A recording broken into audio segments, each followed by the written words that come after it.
اللہ کے نام سے شروع جو بڑا مہربان اور نہایت ہی رحم کرنے والا ہے۔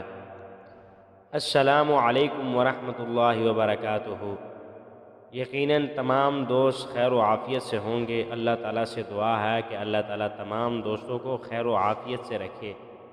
حضرت ابو ذر غفاری رضی اللہ تعالی عنہ فرماتے ہیں کہ رسول اللہ صلی اللہ علیہ وسلم نے فرمایا، تیرے بھائی کے سامنے مسکرانا تیرے لیے صدقہ ہے، تیرا نیکی کا حکم دینا اور برائی سے منع کرنا صدقہ ہے، اجنبی علاقے میں تیرا کسی بھائی کو راستہ دکھانا تیرے لیے صدقہ ہے، کمزور نظر آنے والے آدمی کی خاطر دیکھنا تیرے لیے صدقہ ہے، راستے سے تیرا پتھر کانٹا اور ہڈی اٹھا دینا تیرے لیے صدقہ ہے، اپنے ڈول میں سے اپنے بھائی کے ڈول میں انڈھیل دینا تیرے لیے صدقہ ہے۔